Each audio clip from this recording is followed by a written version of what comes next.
오늘은 욥기 11강, 욥기 11장 1절부터 20절 말씀 함께 생각하고 기도하도록 하겠습니다. 욥기 11장은 자신의 무죄를 변호하는 욥을 그의 친구인 소발이 무섭게 책망하는 내용입니다. 그런데 이 소발의 말을 잘 들어보면 우리가 평소에 고백하는 말과 아주 비슷한 내용이 많습니다. 사도 바울이 로마서 11장 33절에서 이렇게 말씀합니다. 깊도다 하나님의 지혜와 지식의 풍성하며 그의 판단은 헤아리지 못할 것이며 그의 길은 찾지 못할 것이로다. 우리가 이 사도 바울의 말처럼 하나님의 지혜와 지식의 풍성함을 고백을 합니다. 그런데 오늘 본문을 보시면 소발도 하나님의 지혜와 능력이 하늘보다 높고 수월보다 깊으며 땅보다 길고 바다보다 넓다라는 말을 합니다. 또 우리가 생명을 풍성하게 해주시겠다는 예수님의 약속을 굉장히 좋아합니다. 근데 소발도 11장 15절부터 19절 보시면 이와 아주 비슷한 말을 합니다. 그러니까 소발이 하는 말들이 모두 맞는 말처럼 들립니다. 그런데 하나님께서 욥기 마지막 부분에서 욥의 세 친구가 말한 것이 옳지 못하다라고 말씀을 하십니다. 욥기 42장 7절을 보시면 여호와께서 대만 사람 엘리바스에게 이르시되 내가 너와 내 두 친구에게 노하나니 이는 너희가 나를 가리켜 말한 것이 내 종 욥의 말같이 옳지 못함이니라. 그렇다면 우리가 이 소발이 하는 말들 정말로 너무나 옳게 보이는 이런 말들을 어떻게 이해해야 될까요? 똑같은 말이라도 어떤 상황에서 그 말을 하는가에 따라서 그 의미가 완전히 달라질 수 있습니다. 소발의 말이 옳지 못한 것은 잘못된 상황 속에서 그 말을 했기 때문입니다. 욥기 11장은 크게 세 부분으로 나눠집니다. 첫 번째는 소발이 욥이 자신의 무죄한 고난에 대해 변론하는 것에 대해서 하나님 앞에서 불경하다라고 비난하는 내용으로 이제 1절부터 6절이고, 두 번째는 소발이 하나님의 오묘하신 섭리와 심판을 설명하면서 욥의 항의를 반박하는 내용으로 7절부터 12절이고, 세 번째는 회개와 그에 따른 축복을 전함으로써 간접적으로 욥을 정죄하는 내용입니다.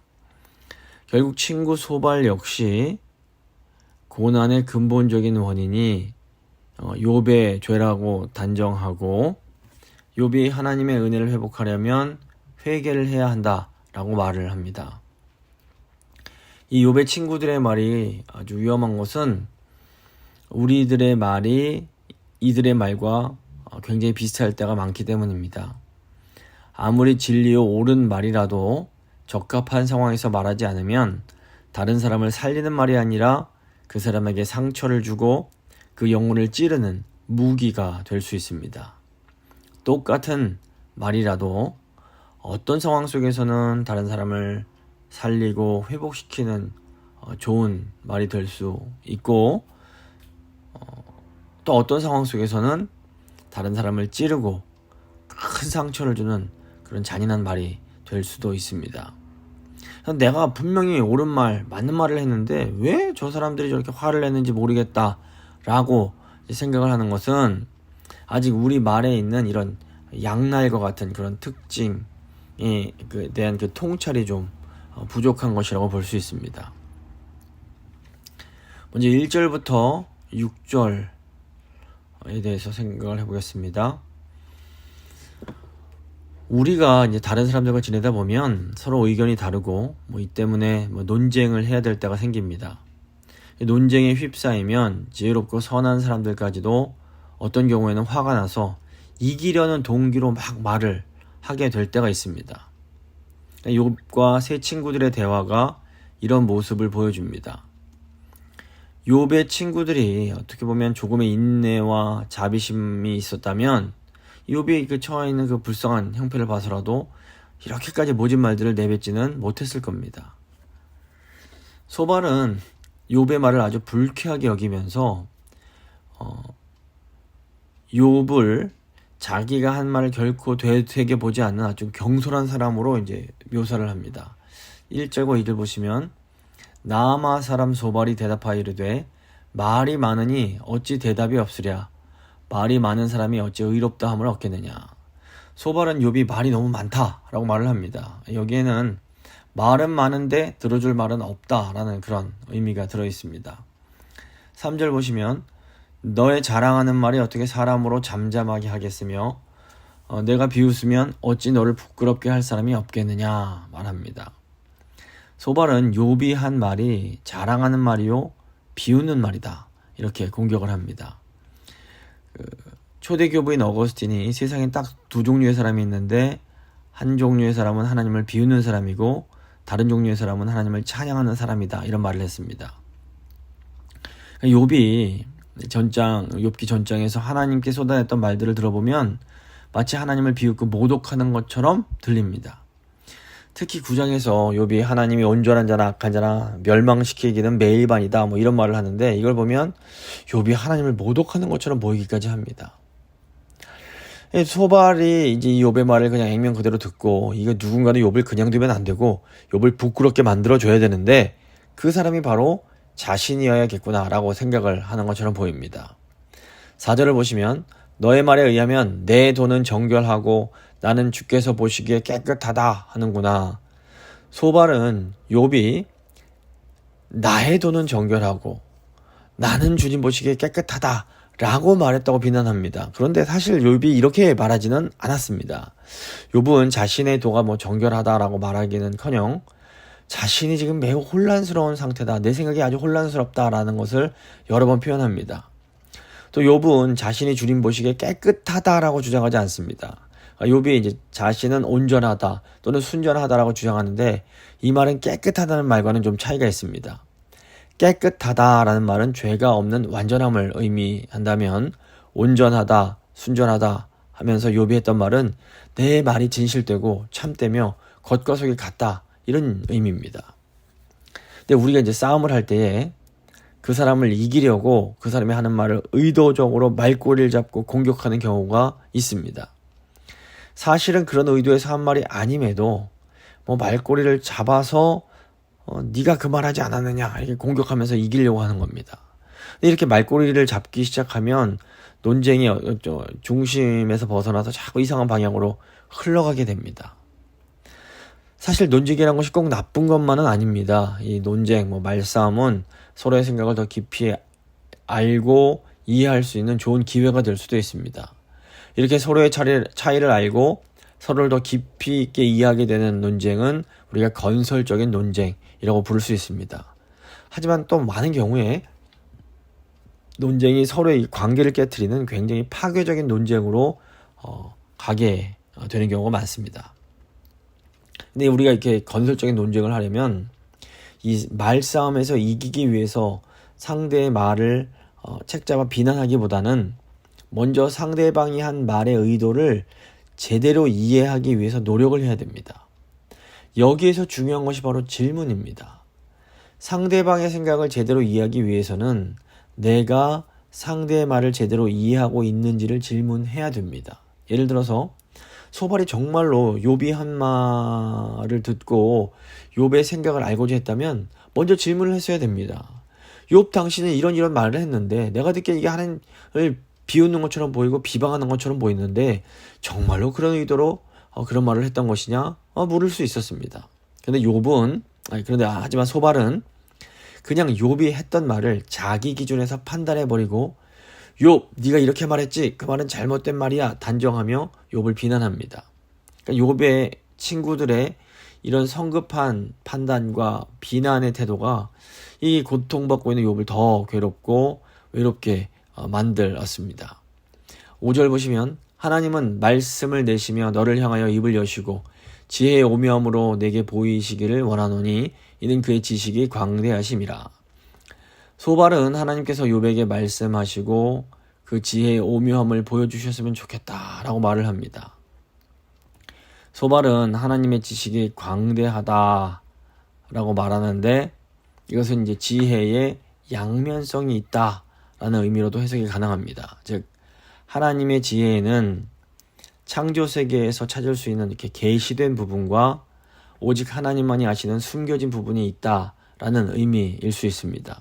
그러니까 소발은 하나님께서 지금 욥이 보지 못하고 알지 못하는 것을 좀 알게 해주시고 보게 해주시면 좋겠다라는 의도로 말을 하는 겁니다.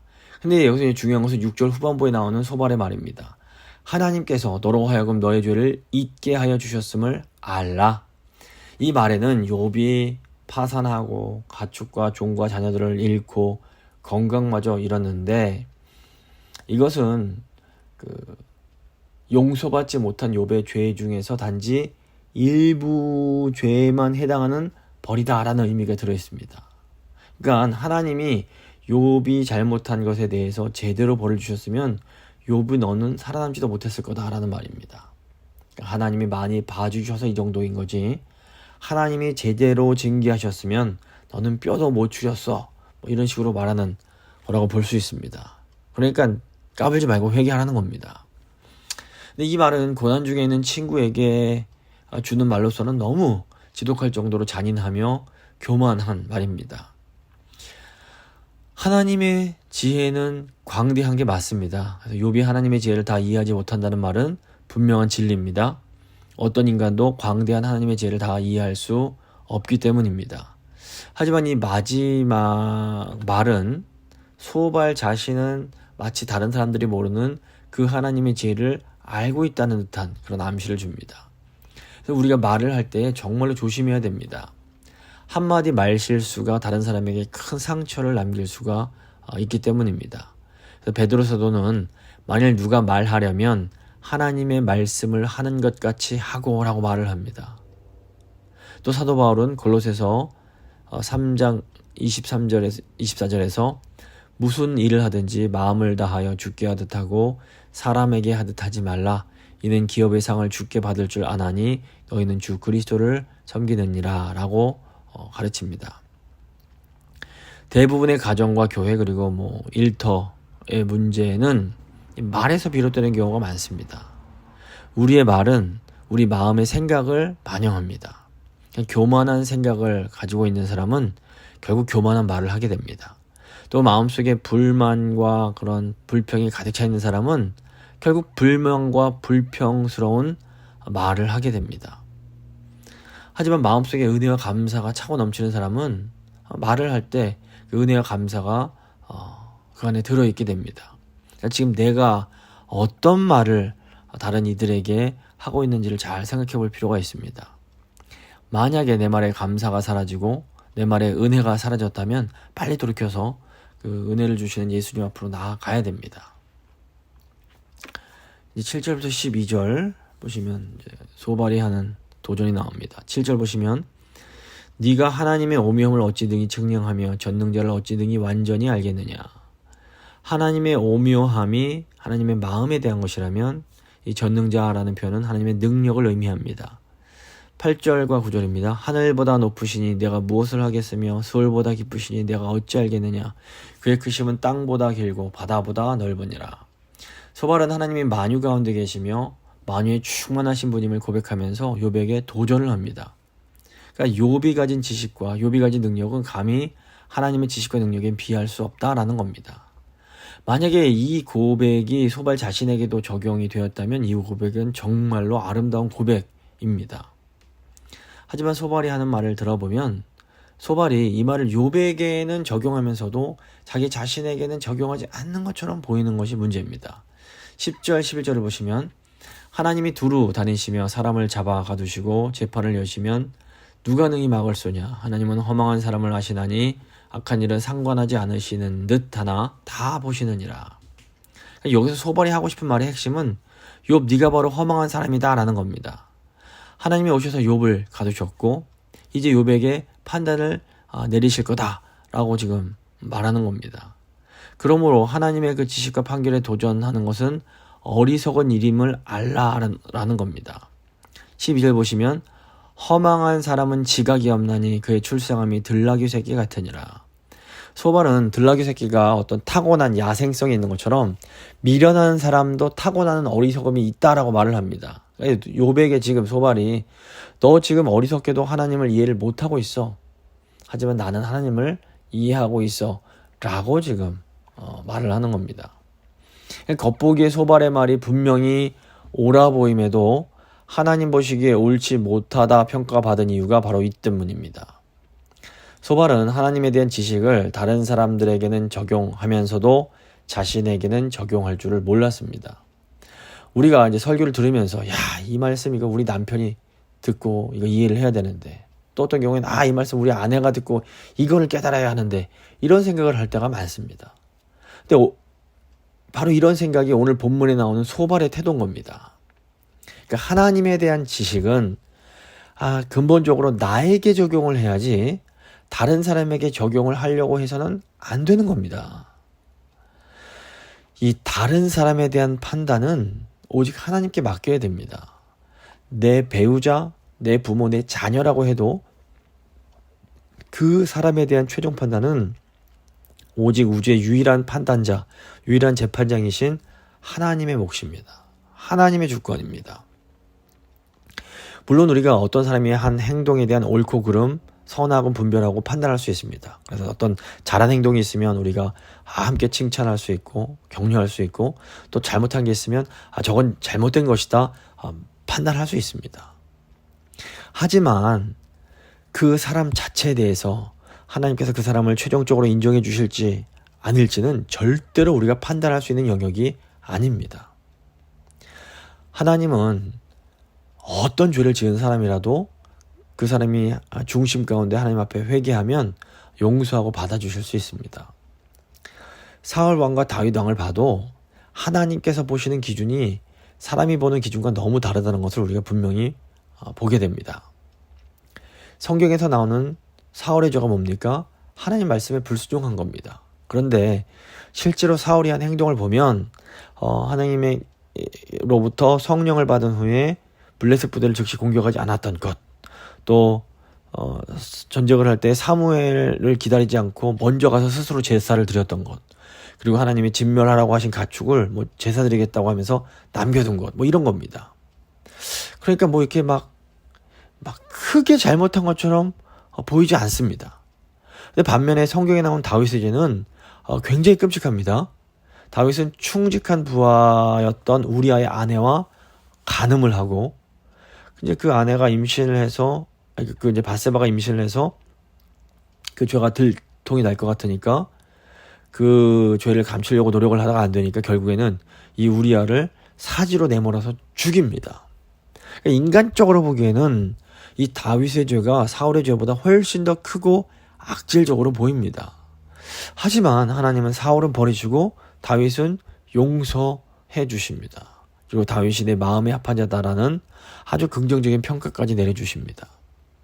우리는 하나님이 사람을 판단하시는 기준이 인간적인 기준과 다르다는 것을 항상 잊어서는 안 됩니다. 그리고 하나님의 말씀을 적용할 때에는 무엇보다 먼저 나 자신에게 적용을 해야지 다른 사람에게 적용하려고 해서는 안 됩니다. 그러니까 우리가 하나님의 말씀을 함부로 다른 사람에게 이렇게 적용하려고 하는 것은 이 소발과 같은 잘못을 저지르는 것임을 명심해야 됩니다. 이제 마지막 13절에서 20절 보시면 소발이 하는 기만적인 제안입니다. 소발은 자신이 하나님을 이해한다라는 교만한 생각으로 하나님을 대신해서 욥에게 어떤 제안을 하고 있습니다. 소발의 이 제안의 내용을 보면 아주 간단합니다. 회개하고 하나님께 기도하라는 겁니다. 13절, 14절 보시면, 만일 내가 마음을 정하고 주를 향하여 손을 들 때에 내 손이 죄악에 있거든 멀리 버리라. 불의가 내 장막에 있지 못하게 하라. 여기서 손을 든다라는 것은 하나님께 드리는 기도를 의미합니다. 이 죄악과 불의는 악행과 갈취로 재물을 쌓는 것을 비롯해서 욥이 아마도 지었을 거다라고 소비 의심하고 있는 모든 죄를 암시하고 있습니다. 그러니까 소발이 욥을 향해서 지금껏 네가 몰래 지어왔던 그런 숨겨졌던 죄를 회개해라 이렇게 제안을 하는 겁니다. 우리가 우연하게 다른 사람이 은밀하게 지었던 죄를 알게 되는 경우가 있습니다. 그런데 또 그 사람에게 예기치 못한 어려움이나 고난이 찾아옵니다. 그러면 이제 우리는 거의 자동적으로 이거 그 사람이 지었던 그 은밀하게 지은 그 죄 때문에 이런 거 아니야? 이런 생각을 하게 됩니다. 하지만 우리가 이런 단순한 생각을 정말로 조심해야 됩니다. 만약에 인간이 지은 죄에 대해서 하나님이 뭐 직접적으로 벌을 내리신다면 큰 병에 걸리는 모든 사람은 다 어떤 특별한 죄를 큰 병에 걸리거나 큰 사고를 당하거나 또 고난을 받는 모든 사람은 어떤 특별한 큰 죄를 지었어야만 되는 겁니다. 그런데 이게 말이 되지 않는 것이 태어난 지 얼마 되지도 않는 아이도 불치병에 걸리는 경우가 있습니다. 또 정말로 하나님 앞에서 선한 삶을 살았던 분들도 큰 병에 걸리거나 큰 사고를 당할 수가 있는 겁니다. 이 뭐 요셉만 봐도 그 고난 당해야 할 만큼 그렇게 큰 죄를 짓지 않았지만 하나님의 섭리 가운데 큰 고난을 겪게 됩니다. 또 정반대로 정말로 끔찍하고 악한 짓을 어마어마하게 행한 사람들도 현실에서는 떵떵거리면서 몸도 건강하게 잘 살아가는 것처럼 보이는 경우가 많습니다. 물론 우리가 긴 안목에서 보면 하나님은 분명히 악인을 벌하시고 의인에게 복을 주십니다. 하지만 이 악인에 대한 벌과 의인에 대한 복이 우리가 생각하는 그런 방식이 아니라 하나님만의 아주 비밀한 방법으로 주어지는 경우가 굉장히 많습니다. 그래서 우리는 악인을 벌하시고 의인에게 복을 주시는 공의로우신 하나님을 분명하고 아주 철저하게 신뢰할 수 있습니다. 하지만 하나님께서 악인에게 벌을 주시고 의인에게 복을 주시는 그 방법에 대해서는 이래 해야 한다라고 너무 쉽게 단정해서는 안 되는 겁니다. 이걸 저희가 조심해야 됩니다. 15절부터 이제 19절까지 보시면 소발이 회개하는 사람에게 임하는 그런 복에 대해서 자신 있게 말을 합니다. 이 부분은 맞는 말입니다. 말 자체는 맞습니다. 15절 보시면 그리하면 내가 반드시 흠없는 얼굴을 들게 되고 굳게 서서 두려움이 없으리니 회개를 하면 얼굴을 들지 못하던 사람이 흠없고 무죄하며 기품 있는 얼굴로 이렇게 들게 됩니다.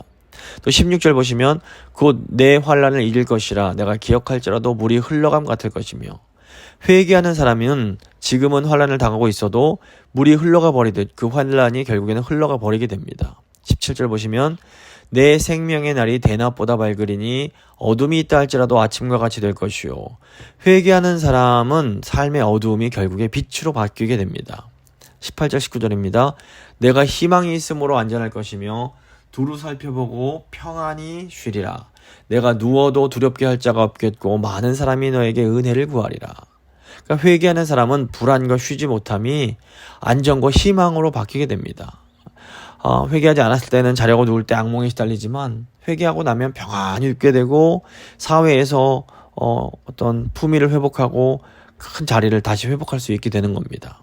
근데 욥기 마지막 부분에 가면 정말로 이런 회복이 욥에게 일어납니다. 하지만 소발이 욥에게 했던 말에는 두 가지 큰 문제가 있습니다. 첫째로 욥에게는 소발이 말하는 것처럼 아마 그렇게 회개해야 할 은밀한 죄가 없었습니다. 그렇기 때문에 소발의 조언은 결코 적절하지가 않습니다. 둘째로 소발이 욥에게 회개하라고 말하는 동기가 사단이 욥을 비난하는 동기와 똑같습니다. 사탄은 욥이 경건한 것이 번영을 얻기 위해서다라고 생각을 했습니다.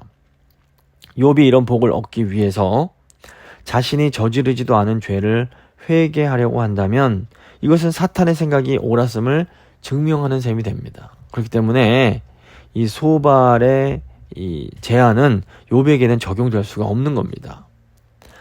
소발은 이제 맨 마지막에 욥이 회개하지 않으면 그 처지가 더 안 좋아질 것이다 라고 무서운 협박을 합니다. 20절입니다. 그러나 악한 자들은 눈이 어두워서 도망할 곳을 찾지 못하리니 그들의 희망은 숨을 거두는 것이니라.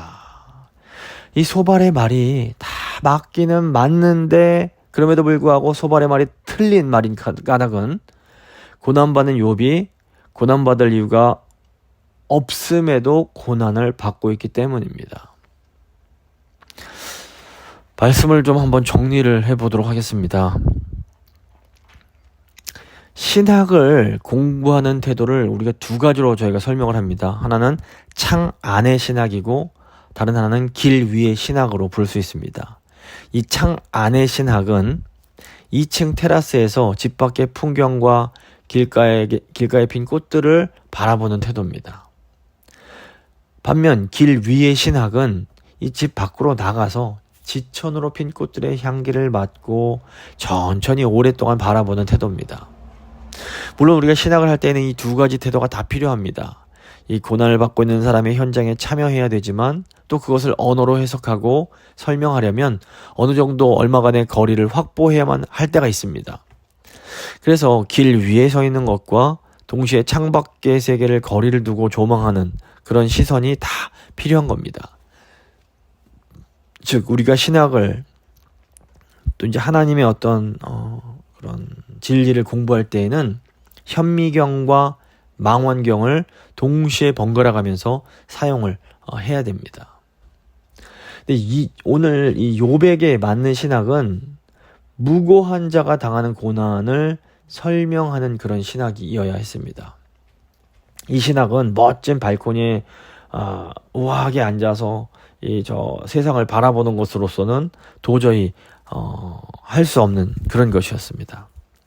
그러니까 욥에게 주어질 맞는 신학은 숨조차 쉴 수 없이 막 고통받는 사람 그 곁으로 다가가서 미친 소리 같은 그 말을 잘 들어주고 그 옆에서 같이 울어주는 것이었습니다.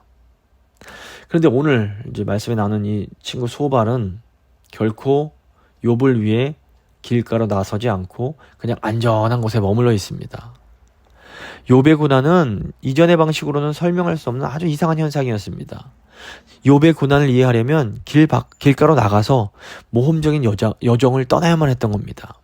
하지만 소발은 무고한 자의 고난을 해명하기 위한 그 위험하고도 모험적인 여정을 결코 떠나려고 하지 않습니다. 소발은 자기의 자리를 지키면서 욥 네가 틀렸어. 네가 불완전한 거야 라고 말을 합니다. 소발은 자신은 안정지향적인 삶의 방식을 고수하면서 어떻게 보면 새로운 길을 떠나고 있는 욥을 향해서 네가 틀렸어 라고 말하고 있습니다.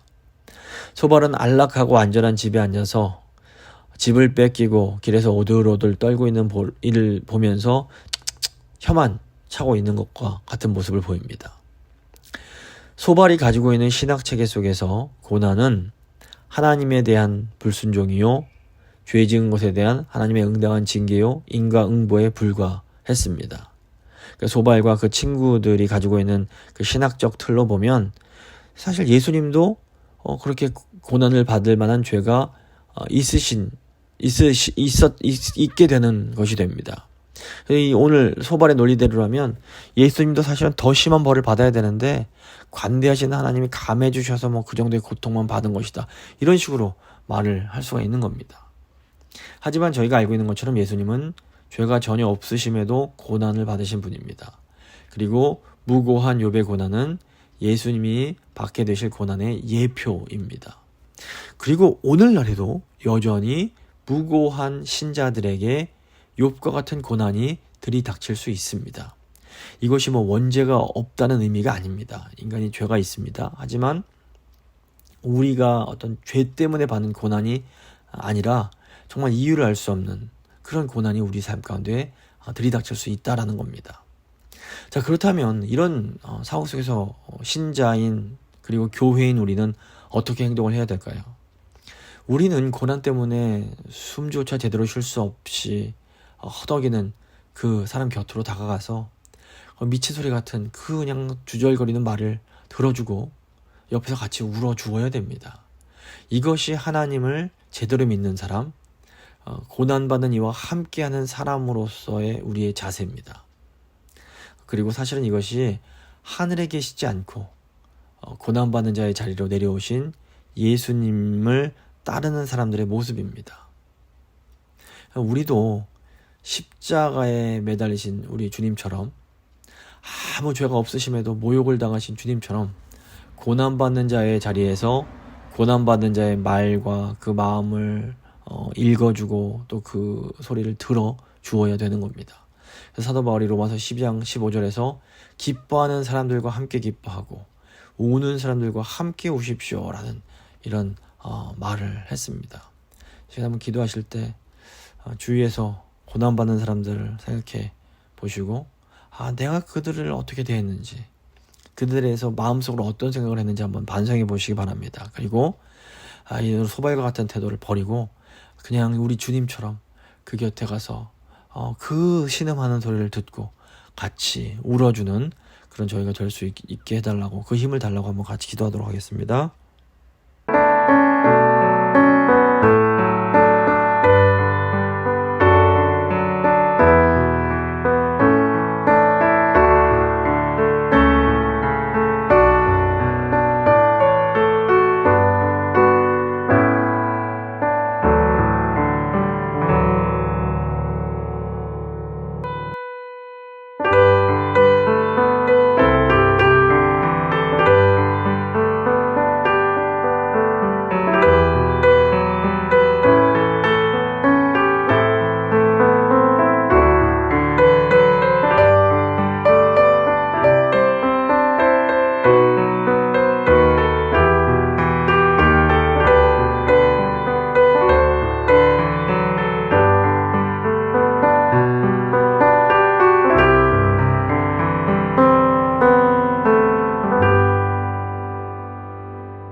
살아계신 하나님, 교회의 역사를 바라보면서 저희의 죄를 또 생각합니다. 주님, 겉으로는 주님을 위한 것이고 교회를 위한 것이고 예수님을 위한 것이다 말을 하지만 사실은 저희 마음 깊곳에 있는 욕심과 이기심, 교만에서 비롯되는 일들이 참 많다는 것을 저희가 다시 한번 깨닫습니다. 주님께서는 저희를 아십니다. 저희 연약함을 아십니다. 저희를 불쌍히 여겨주시고 저희가 신앙의 이름으로 악을 행하지 않을 수 있도록 주님 저희를 붙들어 주시옵소서. 저희가 늘 겸손하신 우리 예수님을 기억하게 하시고 우리를 위해서 십자가 지신 예수님처럼 저희도 다른 이들을 힘으로 어떻게 하려고 하는 것이 아니라 늘 겸손하게 주님처럼 살아갈 수 있도록 주님 저희를 붙들어 주시옵소서. 감사드리며 귀하신 우리 주 예수 그리스도의 이름으로 간절히 기도드립니다. 아멘.